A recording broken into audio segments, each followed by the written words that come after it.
작년 12월 딸이 울면서 전화를 걸어왔습니다. 아빠, 지환이가 사업한다는데 도와주셔야 해요. 딸의 남편, 그러니까 제 사위가 의류 사업을 시작한다며 자본금이 필요하다는 겁니다. 20년간 자동차 부품 제조업체에서 근무하며 모은 퇴직금과 노후 자금을 합쳐 약 3억 원 정도 있었는데 그중 2억 원을 투자해 달라더군요. 사실 그 전까지는 사위에 대해 나쁘지 않게 생각했습니다. 결혼한 지 7년째였는데 딸을 잘 챙기는 것 같았고 직장도 안정적이었거든요. 대기업 계열사에서 영업직으로 일하고 있었고 연봉도 6천만 원 정도 되었으니 나름 괜찮은 조건이었죠. 딸도 만족해하는 눈치였고요. 그런데 갑자기 의류 사업을 하겠다는 겁니다. 온라인 쇼핑몰을 운영하겠다는데 요즘 젊은 사람들이 워낙 인터넷으로 쇼핑을 많이 하니까 충분히 가능성이 있다고 생각했습니다. 사위가 가져온 사업 계획서도 그럴듯했고요.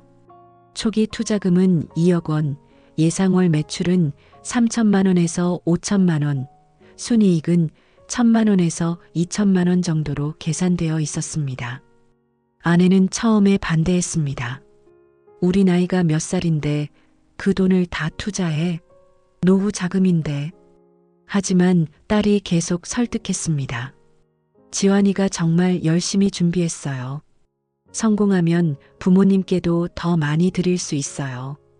그때 딸의 간절한 표정을 보니까 마음이 흔들렸습니다. 결혼해서 남편 뒷바라지하느라 자기 꿈도 포기한 딸이었는데 남편이 성공하면 딸도 더 행복해질 것 같았거든요. 결국 2월에 2억 원을 송금했습니다. 딸이 중간에서 계좌번호를 알려줬고 사위가 직접 감사하다고 인사도 왔었죠. 아버님, 정말 감사합니다. 꼭 성공해서 더 많이 돌려드릴게요. 그때는 정말 진심으로 말하는 것 같았습니다. 처음 한두 개월은 연락이 자주 왔습니다. 사업 준비 상황이나 진행 과정을 딸을 통해서 들려주더군요. 온라인 쇼핑몰 개설하고 상품 소싱하고 마케팅 준비한다고 했습니다. 5월쯤에는 실제로 쇼핑몰 주소도 보내주면서 오픈했다고 했고요. 사이트를 들어가 보니까 정말 그럴듯하게 만들어져 있었습니다. 여성 의류가 주력이었는데 옷들도 예쁘고 가격도 적당해 보였어요. 그런데 6월부터 연락이 뜸해지기 시작했습니다. 딸한테 안부를 물어봐도 바쁘다는 말만 반복했고요. 처음에는 사업이 궤도에 오르면서 바쁘겠거니 했습니다. 실제로 창업 초기에는 모든 걸 직접 해야 하니까 시간이 부족할 수밖에 없죠. 7월 말쯤 처음으로 이상한 낌새를 느꼈습니다. 딸한테 전화했는데 목소리가 침울했어요. 딸아, 요즘 어떻게 지내니? 지환이 사업은 잘 되고 있고? 물어봤더니 한참 뜸을 들이더니 네, 괜찮아요 라고만 하는 겁니다. 평소 같으면 이것저것 자세히 얘기해 주는데 말이죠. 8월에 직접 딸을 만나러 갔습니다. 사위도 함께 저녁을 먹자고 했는데 지환이는 출장 중이에요 라고 하더군요. 딸과 둘이 밥을 먹는데 표정이 어둡기만 했습니다. 사업은 어떻게 되고 있니? 물어봤더니 아빠 걱정하지 마세요. 다 잘 될 거예요 라고만 하는 겁니다. 뭔가 숨기고 있다는 느낌이 들었지만 억지로 캐묻기도 그렇고 해서 그냥 돌아왔습니다. 9월에 들어서면서 아예 사위와의 연락이 끊겼습니다. 딸한테 전화해도 계속 핑계만 대더군요. 회사에서 중요한 프로젝트를 맡아서 바쁘다. 출장이 많다. 회의가 많다. 이런 식으로요. 그러다가 9월 말에 딸이 갑자기 울면서 전화를 걸어왔습니다. 아빠, 죄송해요. 정말 죄송해요. 딸이 울면서 하는 말이 사위가 사업에 실패했다는 겁니다. 그것도 한두 개월 전에 이미 실패했는데 차마 말을 못했다는 거죠. 제가 투자한 2억 원은 이미 다 날아갔고 심지어 사위가 다른 곳에서도 돈을 빌려서 빚까지 생겼다는 겁니다. 그럼 지환이는 뭐라고 하니? 물어봤더니 딸이 더 크게 울기 시작했습니다. 아빠, 지환이가 연락을 안 받아요. 일주일째 집에도 안 들어와요. 그 순간 머리가 하얘졌습니다. 설마 했던 일이 실제로 벌어진 거였어요. 다음 날 딸과 함께 사위 직장에 찾아갔습니다. 그런데 거기서 충격적인 사실을 알게 됐어요. 사위가 이미 7월에 회사를 그만뒀다는 거였습니다. 그러니까 지난 2개월 동안 출장이니 회의니 하면서 거짓말을 한 거죠. 회사 동료한테 물어보니까 사위가 사업 때문에 그만둔다고 했다는데 그 이후로는 연락도 안 된다고 하더군요. 딸과 함께 사위의 원가족 쪽에도 연락해 봤습니다. 시어머니한테 전화했더니 얘가 어디 갔는지 우리도 모르겠어요. 한 달째 연락이 안 돼요라고 하는 겁니다. 사위의 형에게도 연락해 봤지만 마찬가지였어요. 가족들도 사위가 어디서 뭘 하고 있는지 모르겠다는 거였습니다. 10월에 들어서 더 끔찍한 사실을 알게 됐습니다. 딸이 사위의 휴대폰 요금 고지서를 받고 통화 내역을 확인해 봤는데 지난 6개월 동안 모르는 여자와 계속 통화를 했더라는 거예요. 거의 매일 밤 10시 이후에 1시간씩 통화한 기록이 있었습니다. 문자도 하루에 수십 개씩 주고받았고요. 딸이 그 번호로 전화를 걸어봤습니다. 젊은 여자 목소리가 나오더니 여보세요? 라고 하는데 딸이 지환이와 무슨 관계세요? 라고 물어봤더니 저는 지환이 여자친구인데요? 라고 대답하더라는 겁니다. 딸이 지환이는 결혼한 사람이에요 라고 하니까 네, 그게 무슨 말씀이세요? 라고 되묻더라고 하더군요. 결국 그 여자와 만나서 이야기를 들어봤는데 더 가관이었습니다. 사위가 그 여자에게는 자기가 독신이라고 거짓말을 했더라는 거예요. 그것도 6개월 전부터 사귀기 시작했는데 처음부터 끝까지 거짓말이었던 거죠. 심지어 그 여자에게도 사업 투자금이 필요하다며 5천만 원을 빌렸다더군요. 그 여자도 사위에게 속은 피해자였지만 딸은 완전히 무너졌습니다.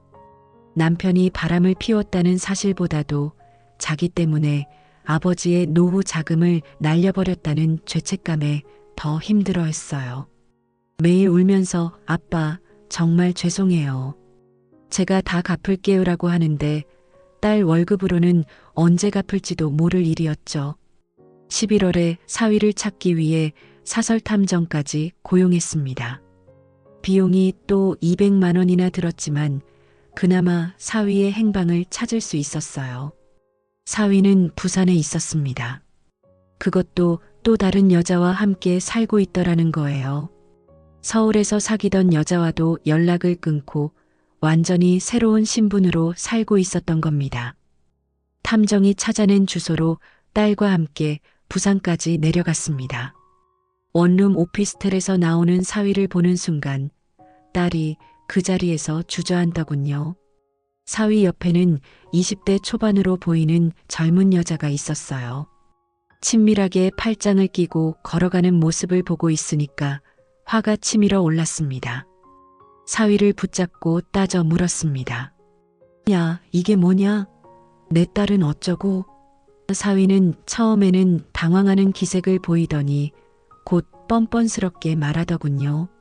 아버님, 죄송하지만 저희는 이미 끝났어요. 이혼 서류는 딸에게 보내겠습니다. 제가 투자한 돈에 대해서는 사업에 실패해서 돌려드릴 돈이 없어요라고 하더라고요.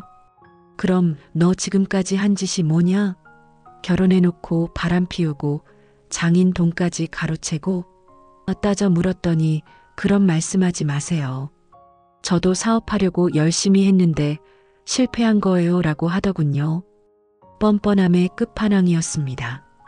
옆에 있던 젊은 여자는 영문도 모르겠다는 표정으로 서 있었고요. 딸이 사위에게 매달렸습니다. 지환아, 우리 다시 잘해보자.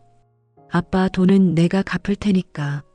하지만 사위는 냉정하게 미안하지만 이미 마음이 바뀌었어요. 새로운 사람을 만났거든요라고 하더라는 겁니다. 그 순간 딸이 오열하면서 그럼 지금까지는 뭐였어? 7년이 뭐였냐고 라고 소리쳤지만 사위는 그냥 돌아서 버렸습니다. 부산에서 서울로 올라오는 기차 안에서 딸은 계속 울었습니다. 아빠, 정말 죄송해요. 제가 사람을 잘못 봤어요. 아빠 고생해서 모은 돈을 다 날려버렸어요. 저도 할 말이 없었습니다. 2억 원이라는 돈이 얼마나 큰 돈인지 새삼 깨달았거든요. 20년 동안 새벽 6시에 출근해서 밤 9시까지 일하며 모은 돈이었는데 일순간에 날아가 버린 거였어요. 12월에 이혼 서류가 날아왔습니다. 사위가 일방적으로 이혼을 요구한 거였는데 딸은 받아들일 수밖에 없었어요. 상대방이 바람을 피우고 집을 나간 상황에서 혼자 버틸 이유도 없었고 무엇보다 더 이상 상처받고 싶지 않았던 것 같습니다. 지금은 딸이 다시 저희 집으로 돌아와서 살고 있습니다. 7년 만에 다시 함께 사는 건데 예전에 봤던 딸 모습은 찾아볼 수 없어요. 매일 자책하면서 내가 다 갚을게요라고 하는데 월급 400만 원으로 언제 2억 원을 갚겠어요. 계산해보면 10년도 넘게 걸릴 돈이에요. 저희 부부는 이제 60세 은퇴를 앞두고 있는데 노후 자금이 절반 이상 날아가 버렸습니다. 국민연금은 1962년생인 제가 63세부터 받을 수 있는데 예상 수령액이 월 67만 원 정도입니다. 이 돈으로는 생활비도 빠듯한데 이미 모아둔 노후 자금마저 없어지니까 앞으로 어떻게 살아야 할지 막막합니다. 아내는 요즘 작은 마트에서 아르바이트를 시작했습니다.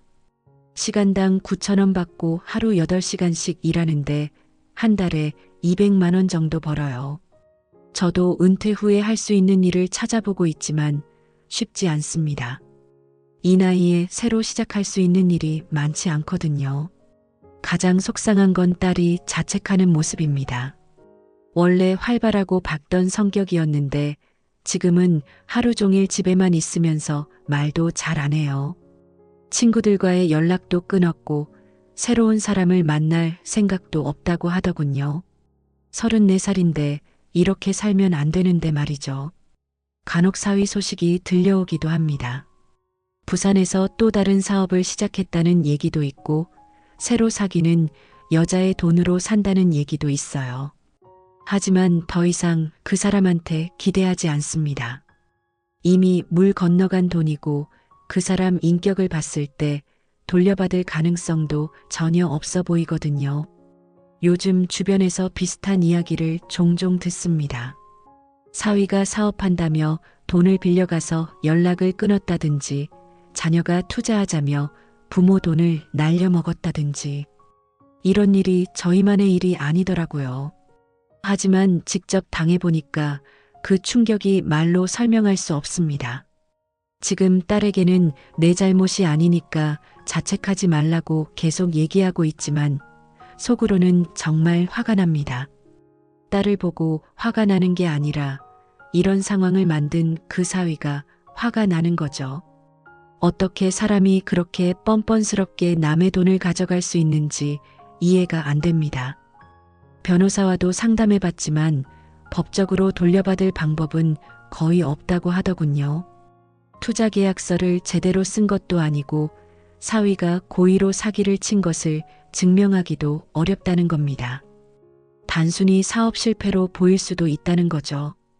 게다가 사위에게 재산이 없으면 받아낼 것도 없다고 하더라고요. 결국 이 모든 상황을 받아들이고 다시 시작해야 합니다. 60세에 새로운 인생 계획을 세워야 하는 거죠. 아내와 저는 건강할 때까지 계속 일해야 할 것 같고 딸도 다시 일어서서 새로운 삶을 시작해야 합니다. 가끔 생각해보면 제가 너무 순진했던 것 같습니다. 사위를 믿고 거액을 투자한 것도 그렇고 중간중간 이상한 낌새를 느꼈을 때 더 적극적으로 확인하지 않은 것도 그래요. 하지만 가족을 의심하며 살 수는 없잖아요. 특히 딸이 간절히 부탁하는데 거절하기가 쉽지 않았거든요. 이제는 혈육이라도 돈 관련해서는 조심해야 한다는 걸 뼈저리게 느꼈습니다. 아무리 가까운 사이라도 투자나 대출은 잃어도 상관없는 선에서만 해야겠어요. 특히 노후 자금은 절대 건드리면 안 되는 거였는데 그걸 너무 늦게 깨달았습니다. 딸에게도 계속 얘기합니다. 이런 일로 인생을 포기하면 안 된다. 다시 시작하자. 아직은 많이 힘들어하지만 시간이 지나면 조금씩 나아질 거라고 믿고 있습니다. 무엇보다 딸이 건강하게 살아있는 게 다행이에요. 돈은 다시 벌 수 있지만 사람은 잃으면 돌이킬 수 없으니까요. 앞으로 몇 년은 정말 힘들 것 같습니다. 당장 생활비도 빠듯한데 노후까지 준비해야 하니까요. 하지만 포기하지 않고 차근차근 다시 모아볼 생각입니다. 비록 늦은 나이지만 건강한 동안은 계속 일할 수 있으니까요. 이런 일을 겪고 나니까 돈의 소중함을 다시 한번 깨달았습니다. 20년 동안 모은 돈이 몇 개월 만에 사라지는 걸 보니까 정말 한 푼 한 푼이 얼마나 소중한지 알겠더라고요. 앞으로는 더욱 신중하게 돈을 관리해야겠습니다. 무엇보다 가족 간의 신뢰가 얼마나 중요한지도 느꼈어요. 한 사람의 배신으로 온 가족이 힘들어지는 걸 보니까 서로를 믿고 의지할 수 있는 관계가 얼마나 소중한지 새삼 깨닫게 됩니다. 비록 힘든 일을 겪었지만 저희 가족만큼은 서로 끝까지 지켜나가겠습니다.